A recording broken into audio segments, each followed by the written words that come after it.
अक्सर लोगों को ये शिकायत होता है कि अहंकार जाता नहीं है। हाँ, मन मरता नहीं है।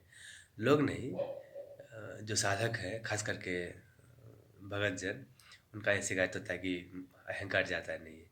अहंकार ऐसे जाता ही नहीं है। मन ऐसे मरता ही नहीं है। बाबा लोग शिकायत करते हैं कि 40 बरस बीत गया, माला घिस गया लेकिन मन घिसा नहीं। मन ऐसे 40 जन्म घिसते रहो, मन कभी नहीं घिसेगा। जब तक ये जानना नहीं होता है कि मन बनता कैसे है, तब तक मन मरता नहीं है। मन है क्या? मन आत्मा का ही तो अशुद्ध रूप है ना। उसको मन से लड़ना मतलब अपने आप से लड़ना, अपनी परछाई से लड़ना, अपनी परछाई को मारना। वो कभी मरेगा? परछाई मरता कैसे है? परछाई मरता है रोशनी से।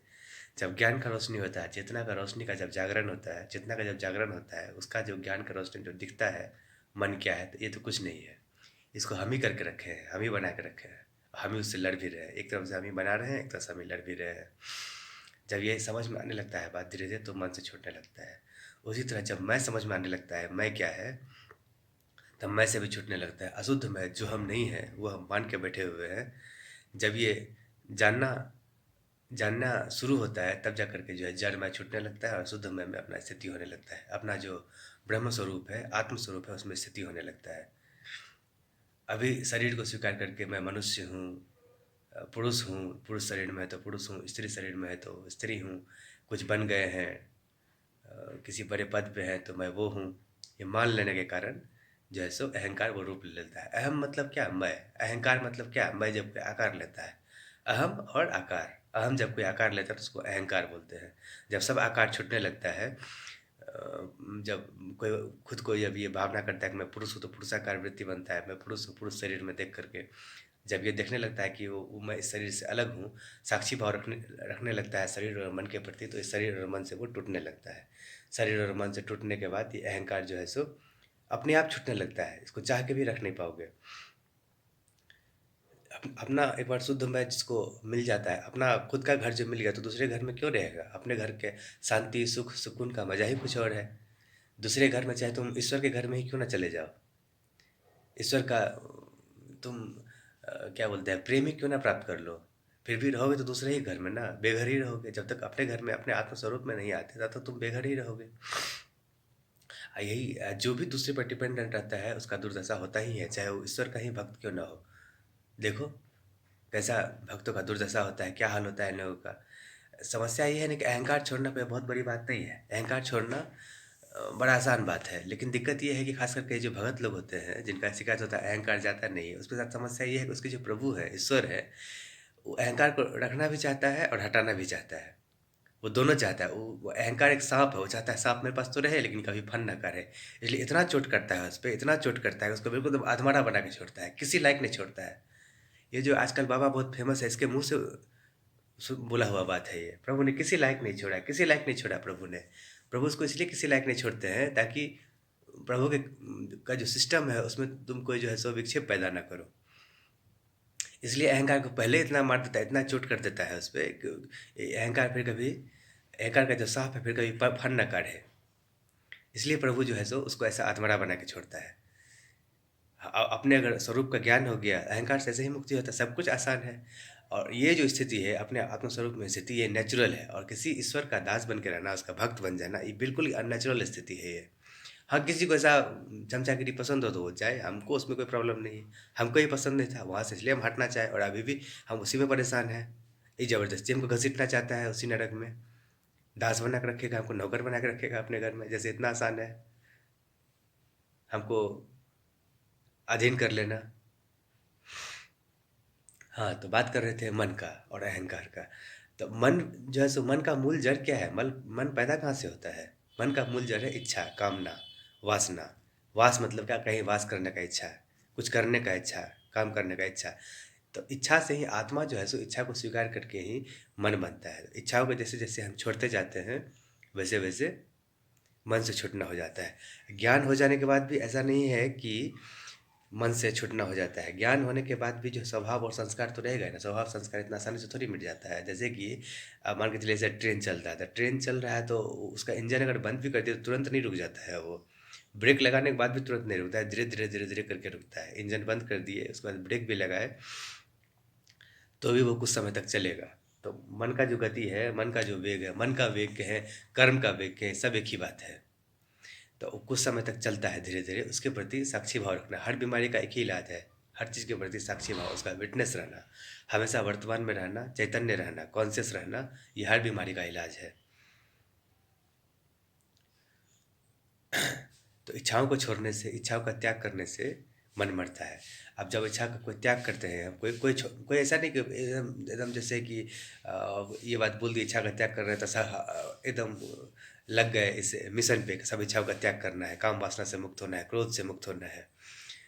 इतना बड़ा बड़ा संकल्प एक ही बार नहीं लेना चाहिए, छोटा छोटा संकल्प करना चाहिए। कोई छोटा सा इच्छा लिए, जैसे मान के चलिए चाय पीने का इच्छा है, चाय पीने का इच्छा भी बहुत तीव्र होता है, मीठा खाने की इच्छा भी बहुत तीव्र होता है।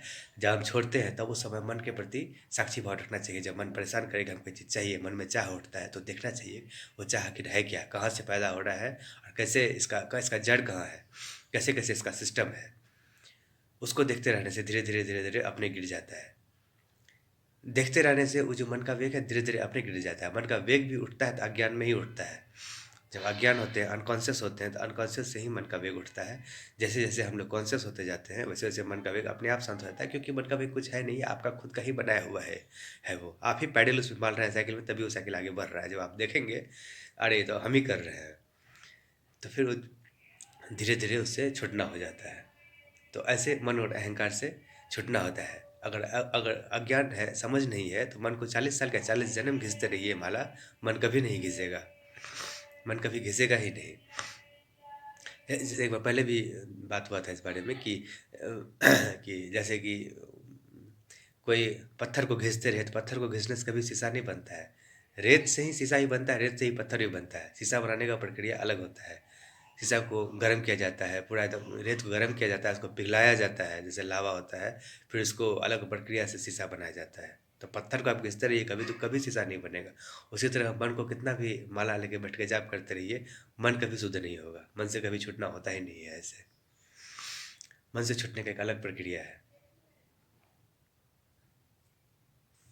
जैसे जैसे अपने अपने अपने स्वरूप का ज्ञान होते चले जाता है, जैसे जैसे चेतना का जागरण होते चले जाता है, वैसे वैसे मन से छूटना हो जाता है। लाइफ में सबसे कुछ इम्पोर्टेंट है तो खुद को जानना, मैं को जानना, नॉलेज, ज्ञान, समझ, इससे ज़्यादा इम्पोर्टेंट कुछ भी नहीं है। आप कितना ही बड़ा भगवान का भक्ति कर लीजिए, अगर आपको अपने स्वरूप का ज्ञान नहीं है, अगर आप खुद में सामर्थ्यवान नहीं है, शक्तिशाली नहीं है, तो यहाँ सब शोषण करता है। इंसान छोड़िए, ईश्वर तक शोषण करता है। हम उसका शिकार हुए हैं, आज तक लड़ रहे हैं उससे। 6 साल हो गया, आज तक उससे लड़ रहे हैं। जब इस बारे में फिर कभी बाद में बात करेंगे। अगर आप खुद में सामर्थ्यवान नहीं, शक्तिशाली नहीं, तो सोच लीजिए कोई पूछने वाला यहाँ नहीं है संसार में। अगर आप खुद में शक्तिशाली हैं, सामर्थ्यवान हैं, अपने आपके व्यक्तित्व में दम है, तो कोई आपको हिला नहीं सकता है। और अपने स्वरूप का ज्ञान हुए बिना, अपने स्वरूप में स्थिति हुए बिना कहीं कोई सामर्थ्य नहीं, कहीं कोई शक्ति नहीं। अगर आप अपने घर से बेघर हैं तो आप लाचार हैं, बेबस हैं। अपने घर में एक बार आ गए, अपने स्वरूप में स्थित हो गए, फिर कोई ईश्वर फिसर कोई कुछ नहीं बिगाड़ सकता है आपका। इसलिए कुछ जो करने लिए योग्य है, कुछ प्राप्त करने योग्य है, तो वो है आत्मज्ञान, अपने स्वरूप का ज्ञान।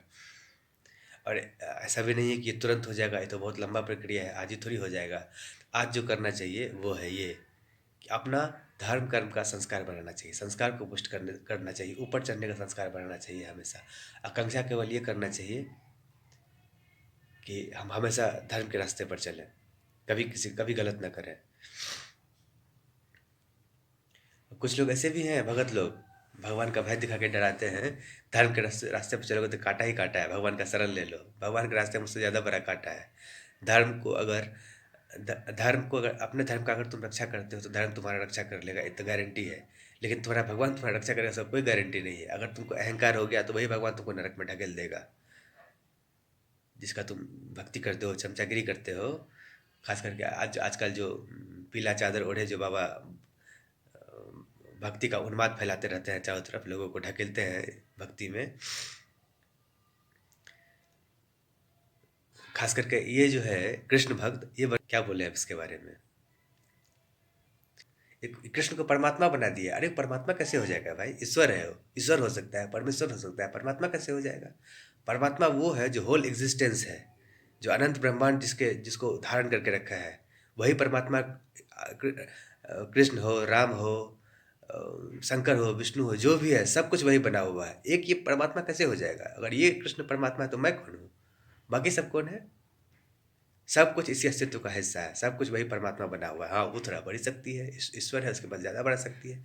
हम लोग जीव है, मनुष्य थोड़ा कम शक्ति है। इसका मतलब थोड़ी है कि हम लोग आगे कुचल के रख देगा, दास बना के रखेगा, आत्मसमर्पण कराएगा, आत्माओं को, जीव को गुलाम बना के रखेगा। ये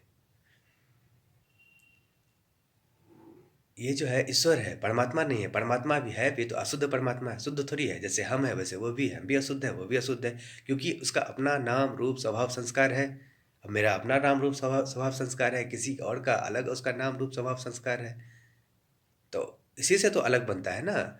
अब कोई सोना का कोई मान लीजिए कोई कंगन है, वो कहता है कि मैं ही स्वर्ण हूँ, मैं ही सोना हूँ। तुम सोना कैसे हो जाएगा? तुम सोना का एक हिस्सा है, तुम सोना का एक ज्वेलरी है।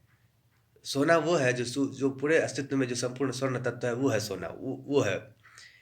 तो जब ये कृष्ण नहीं रह जाएगा और मैं भी नहीं रह जाऊंगा, इसका भक्त भी, भक्त भगवान दोनों जब नहीं रह जाता है, तब जो बचता है वो है परमात्मा, परब्रह्म, परमेश्वर वो है। अभी तो एक है, दूसरा भी है, तो कैसे हो जाएगा? वो ईश्वर हो सकता है, परमेश्वर हो सकता है, परमात्मा कैसे हो जाएगा? परमात्मा वो नहीं है। परमात्मा वो है जो होल एग्जिस्टेंस है, जिसमें सब कुछ है। मैं भी हूँ, वो भी है, सब कुछ उसी में, एवरीथिंग लाइज विद इन परमात्मा। जब वो भी खत्म, जब कृष्ण भी मिट जाएगा और कृष्ण भक्त भी मिट जाएगा, दोनों मर जाएगा, दोनों खत्म होगा, तब जो रह जाएगा वो है शुद्ध परमात्मा। बाकी सब जो है सो इसी अस्तित्व का हिस्सा है। और मेरा एक सलाह है सबसे, जो भी ये पीला चादरधारी बाबा को आजकल बहुत ज़्यादा सुनते हैं, उनसे ज़रा बच के रहिए। ये बहुत उन्मादी भगत है ये आपको किस नरक में ढकेल रहा है, आपको इसका बिल्कुल भी अंदाज़ा नहीं है। जिसको ये पूछता है वो कितना खतरनाक है, वो कुछ ये खुद अपने मुंह से बोलता है, ये मजाक कर बैठता है, मजाक मजाक में लोगों की ज़िंदगी तबाह कर देता है, बर्बाद कर देता है सब कुछ। आपको कहीं का नहीं छोड़ेगा, किसी लायक नहीं छोड़ेगा, घर से बेघर कर देगा, परिवार से अलग कर देगा, जैसा इसने मेरे साथ किया है। कहीं का नहीं छोड़ेगा, बस केवल रह जाएगा तो आपके पास वही रह जाएगा। अब उसको बैठ के देखते रहिए दिन भर, सब कुछ तबाह कर देगा। उसका कोई लिमिट नहीं है, कोई सीमा नहीं है, किस हद तक आपको टॉर्चर करेगा वो, अहंकार नष्ट करने के लिए। अहंकार, बात है कि अहंकार नष्ट भी नहीं करता है। अहंकार अगर पूरी तरह से मिट जाए वो भी ठीक है। उसको ना मिटने देता है, ना जीने देता है, ना मरने देता है, बिल्कुल एकदम अधमरा बना के छोड़ता है।